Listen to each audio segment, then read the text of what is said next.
کلام پاک نبی اکرم صلی اللہ علیہ وسلم کی حمد و ثنا مدح نعت کی صورت میں پیش کی گئی ہے، جس سے یقیناً ہمارے ایمان کو بڑی تازگی میسر آئی ہے۔ کتنے عظیم نبی تھے، جدھر قدم رکھتے تھے ادھر اللہ کی رحمتوں کی بارش نازل ہوتی تھی۔ ایک بڑی عجیب حدیث میں نے پڑھی ہے،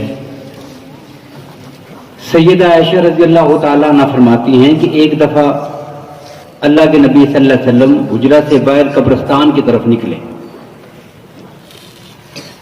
اور جیسے ہی اللہ کے نبی باہر تشریف لے گئے، قبرستان میں گئے، دعا فرمائی، پھر واپس تشریف لائے۔ اب ظاہر ہے کافی وقت گزرتا ہے اس میں۔ اب کائنات کے مومنوں کی ماں سیدہ عائشہ فرماتی ہیں رضی اللہ تعالیٰ عنہ کہ میں اس ساری حیثیت کو، سارے کام کو حجرے کے دروازے سے کھڑے ہو کے دیکھتی رہی۔ اللہ کے نبی باہر تشریف لے کے دعا فرمائی، پھر واپس چل کے آئے۔ اب یہ جتنی دیر اللہ کے نبی صلی اللہ علیہ وسلم باہر کے دعا فرمائی، واپس آئے، تو میں یہ دیکھ رہی تھی کہ آسمان سے موسلا دھار بارش جو ہے وہ اوپر برس رہی ہے۔ اب جیسے اللہ کے نبی صلی اللہ علیہ وسلم واپس حجرے میں داخل ہوئے تو میں نے دیکھا کہ آپ کے لباس میں، آپ کا جو کپڑے پہنے ہوئے تھے، لباس تھا، ایک قطرہ بھی پانی کا اس کے اوپر لگا ہوا نہیں ہے، خشک ہے۔